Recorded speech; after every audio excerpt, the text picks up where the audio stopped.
Yes? It's me. I told you to only call this number if it's an emergency situation or a life-threatening deal. Kung mangungutang ka lang, I don't have money for that. Magpapakasala kami ni Mikoy. Oh. Uh-huh. It definitely is a life-threatening deal. It's an emergency, yes. This is a death sentence, Kara. Donatello, stop it. Okay, I'm just officially inviting you. Kasi I want you to come. For what? To see a stupid and ugly husband to me? Pwede ba? Nakakahiya kasi. Wala man lang uupo sa side ng bride. Paano pag magtawag yung photographer? Friends and family of the bride, please. Tapos wala man lang pupunta para magpa-picture. Kahit isa. So kill that photographer and make it a painful death. Yes. Pupunta ka ba o hindi? You know, Kiara, when we were young, I always told you to make friends. But you kept killing them. Ayun tuloy. You have no one to invite in your wedding. Matigas masyado ang ulo mo. Only if you just listen to me. Pupunta ka ba o hindi? I'll think about it. I'm not sure. I have a painting job. I have to finish this masterpiece. Alam mo, di naman ako masyado umasa eh. I'm so stupid. Tinry pa kitang i-invite. Kung ayaw mo, edi wag mo. Okay. Bye.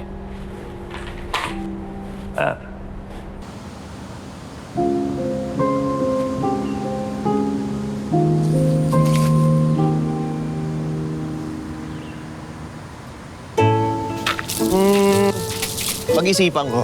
Naku, alam ko na yan. Kuya, sige na. Share naman tayo sa kikitain eh. Wala naman sa kikitain yun eh. Siyempre, kailangan din pumayag ng Kiara na ilalive sabi yung kasal namin. Tsaka, di ba medyo weird yun? Eh, siyempre, simpleng tao lang naman kami ni Kiara eh. Tapos ilalive stream yung kasal namin. Di ba? Alam mo, Kuya Mikoy, maraming advantages yan. Unang-una, di naman lahat imbitado sa kasal nyo. Pangalawa, di rin naman lahat makakapunta. Hindi mas maganda may live stream para may mga may kikisalo sa mga special na date nyo. Di ba? Oo. Ano mo, may punto ka naman eh. Di ba? Pero kasi, medyo delikado kasi yung sitwasyon namin eh. Ano mo naman kami ni Kiara kahit papaano, hanggat kaya. Gusto namin low profile lang kami. Kasi alam mo na, baka may mga bashers kami dyan. Bashers?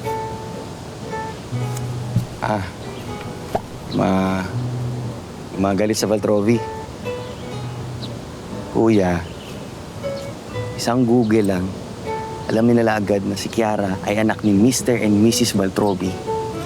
Ngayon ay nakakulong dahil nga daw sila ay sindikato. At maraming nakakaalam online na may kinalaman siya sa business ng mga magulang. At dapat nakakulong din daw siya. At ito pa, kuya. Parte din siya ng mga conspiracy theories online na para daw pinagtatakpan at tinatago ng gobyerno yung mga totoong pangyayari. Ha? Talaga? Yun ang sinasabi ng mga netizens sa kanya? Hindi lang yun. Madami pa. May mga nagko-comment nga sa mga vlogs ko eh. Pag nakikita kayo at ikaw daw, Kuya Mikoy, ikaw. Ikaw ang nakakaalam kung saan nakatago ang mga Yamashita treasures. Ha? Yamashita Treasure? Oh. Bakit ako? Tsaka, nakakakilala pa pala kay Yamashita. At alam din nila na isa kang vampira. Ha? Vampire? What happened? Parang okay na yan sila ha. Una, Yamashita's Treasure. Ngayon naman, vampire? Parang di naman yan right. Alam mo, i-delete mo na ang lahat ng comment ng mga basher na yan. Puro sila fake news eh. Kuya Mikoy, sa panahon ngayon, wala nang peke sa totoo. Oo nga eh. Engagement is the key. Engagement ang magmo-monetize. May pera dyan. May pera dyan sa engagement. Pwede kang magkunwari na pulubi ka para mag-social experiment. Pwede ka mag-prank. Pwede ka maging kahit sino gusto mo. pwede mong gawin lahat ng gusto mo para sa engagements. Kasi nga, engagement is the new oil. Kayo ni Ate Kiara, you two are sitting on vast oil reserves. Daig niyo pa yung Middle East eh. Wala lang kayong social media presence. Wala kang social media manager. Ha? Mimi ko, pinag-uusapan na kayo, bulong-bulungan na kayo ng mga tao. And I must say this, ito na yung tamang panahon na makilala kayo ng tao online. That's why I want to officially launch your love team sa araw ng kasal niyo. Diba? Napapangiti ka dyan. Ano? Pahid ka na. Alam mo, Oh, tignan natin kung mapapayag mo muna si Ate Kiara mo. Okay? Tignan natin. yun natin. Uy naman eh. Oh. With your undying love and support, I think, papapayag natin si Ate Kiara. Sige, tignan natin. Oh, cheers, cheers. Sige.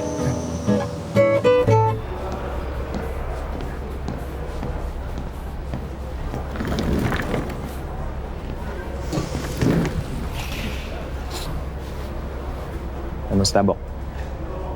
Kamusta yung usapang Alex at Mikoy? Okay naman. I told him na okay na sa akin na maging maid of honor ni Kiara.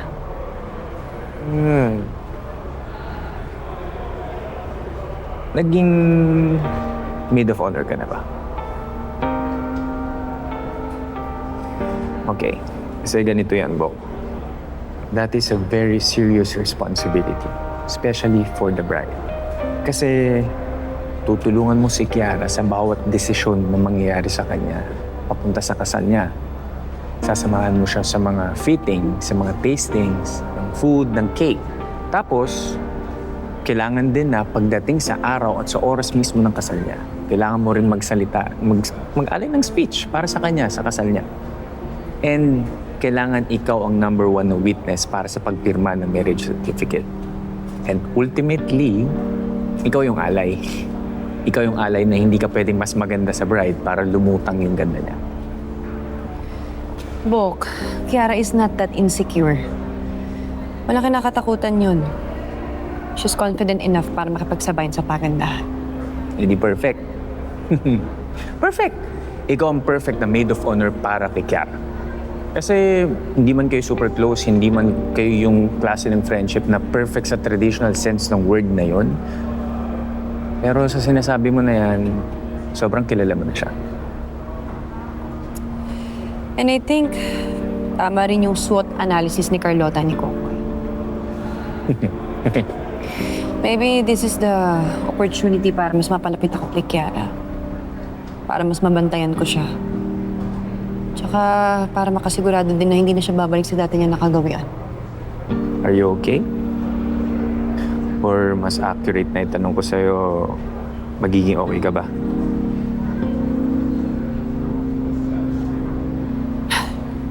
Oo naman, Bok. Ako pa ba? Ako ba? Wala kang dapat ipag-alala. Good to hear.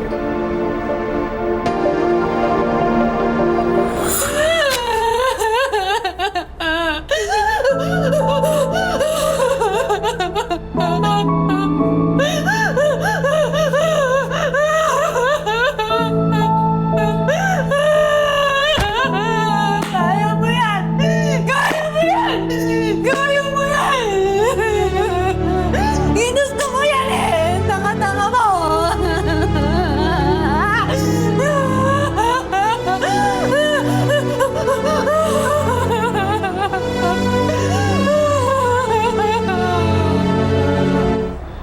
I'm worried about Agent Alex.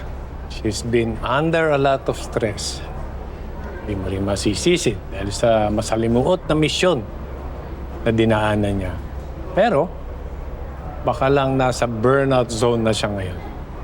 Don't worry about her. She's a tough girl. Kaya niya kahit anuman ibato mo sa kanya. Naalala ko lang yung kasabihan na kapag binato ka ng bato, batuhin mo ng tinapay na may peanut butter para hindi ka ma-stress o ma-burnout.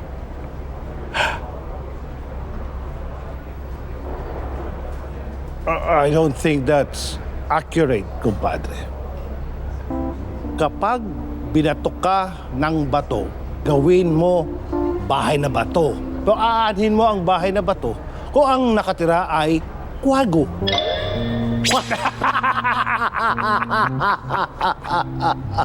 Kuha ko yun. Pero may iba ako, kumpadre. Totoo ba na kinakausap mo si Agent Alex about recruiting Mikoy and Kiara sa agency?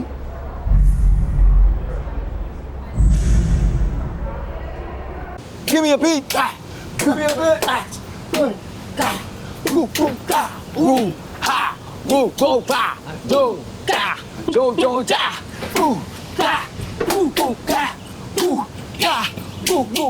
Engagement ang bagong currency. Simpleng comment, may value, may energy. Like, sharing out, please, huwag mahihiya. Bawat click mo kasi ay milky na yan. Comment ka lang sana all of first lang.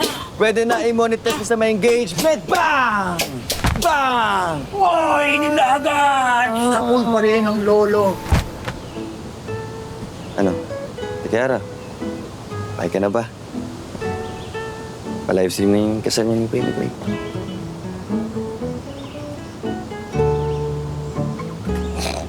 Sabi ko sa'yo eh, mahirap talaga tanggihan tong mokong na to eh. So, ang decision mo, Ate Kiara? Well, before I decide, medyo worried lang ako. Worried? Saan? Sa'yo. Sa akin? Bakit? Baka naman kasi nabubuhay ka na lang para sa engagements. Mamaya inuuna mo na lang laging gusto ng iba bago yung totoong ikaw. Uy, hindi ah.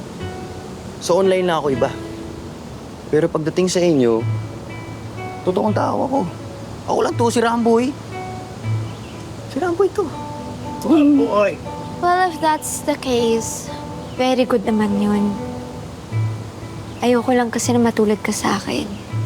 Buong buhay ko kasi nabuhay ako para sa iba eh. Akala ko kasi doon ko mahanap yung meaning, yung purpose in life. And that made me happy, na parang may silbi ako sa ibang tao. Pero slowly na-realize ko na I became someone na hindi ko gusto. Hanggang sa nagka-resentment na ako sa sarili ko. Buti na lang nakilala ko si Mikoy. Nung nakilala ko si Mikoy for the first time, naisip ko kung ano talaga yung gusto ko para sa sarili ko. For the first time, I wanted to define myself on my own terms. Ang swerte-swerte ko kasi nabigyan ako ng chance, hindi lang para maging totoo sa sarili ko, kundi para maging masaya din. Kaya, tama ka naman, lucrative ang engagements. Basta, hindi ka mawawala sa sarili mo, hindi mo uunahin ang iba, hindi ka mabubuhay para sa iba, at totoo ang pagmamahal sa sarili mo. So, fine. Pwede mo nang i-live stream yung kasal ko. Oh, yun! Ayos na! Okay na! Ayos na, Rambo! Okay na. Hindi mo pala eh. Congratulations, Ramboy. Napapayag mo tong si Ate Kiara mo.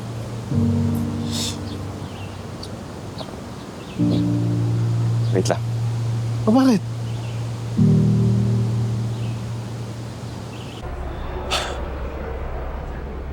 Guilty as charged. I don't think it's appropriate. I'm just being proactive, compadre. Tanong mo si Shano. Being proactive is good. Kasi yan ang mga habits ng highly effective people.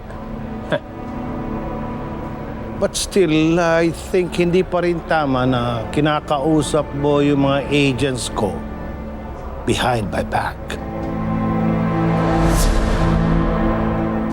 Bakit? Ba't parang malakot ka? What happened? Ate Kiara, Mikoy, I changed my mind. Better nga na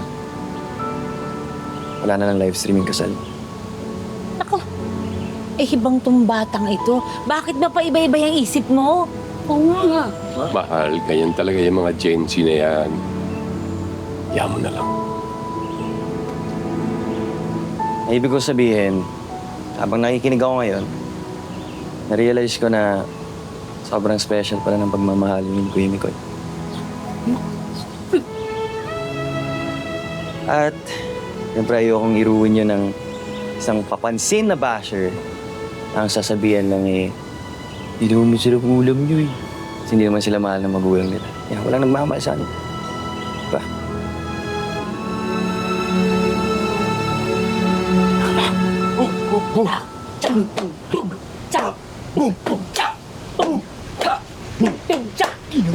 Engagement, wag gawing pati buong clickbait, fake news, umingay lang ang mundo mo. Algorithm masaya sa galit at intriga ang tuta, iwan na kasi clout ang pabida. Bago ka mag-react, isip ng dahan-dahan, di lahat ng engagement dapat ay pagkakitaan.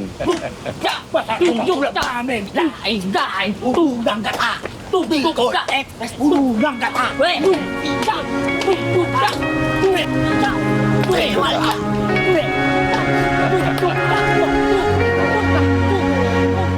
This is still my agency, and they are my responsibility. And I don't want them to make decisions because of outside influence. But still, I appreciate that you are an ally of the agency in the Senate. But I still think na it's not proper for a politician to influence the operations of a law enforcement agency. I'm sorry, compadre. What I did is wrong. Tama ka na sa panahon ngayon, nagbumukhang kontrabida ang mga politika sa mata ng tao. Kaya promise ko, hindi na mauulit to.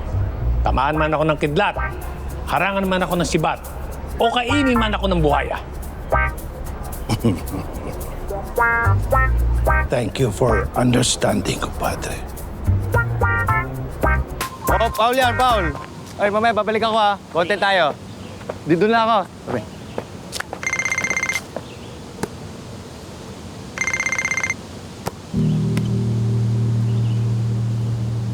Lama? Ano pong problema?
Sweetheart, It's your boy, Ramboy! At ayon daw sa paniniwala o haka-haka, kapag hating gabi daw ay may pumapatak na kapangyarihan mula sa puso ng saging. Eh, tara, samahan niyo. Tara, tara. Sama lang.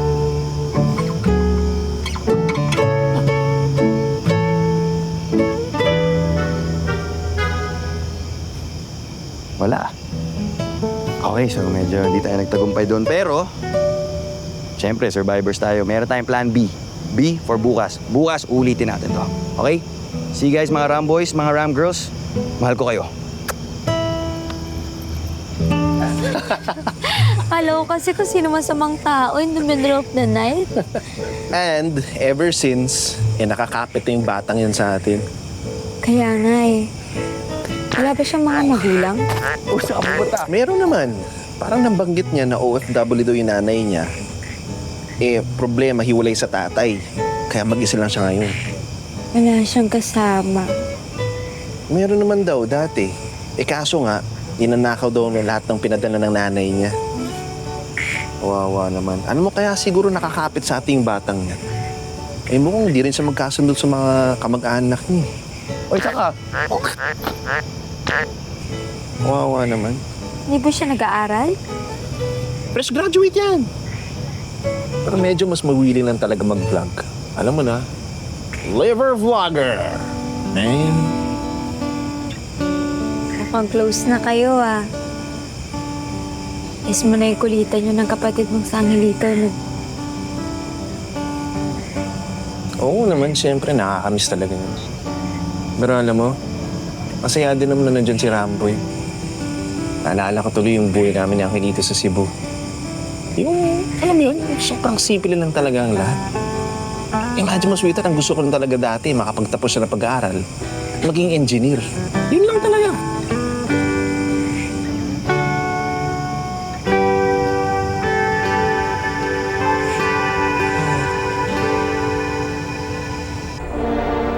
Roberto, nabaitaan ko balak mo raw i-report sa ombudsman to si Quintin. Yes, Mr. President. Dahil tinakas niya ang budget ng ahensya.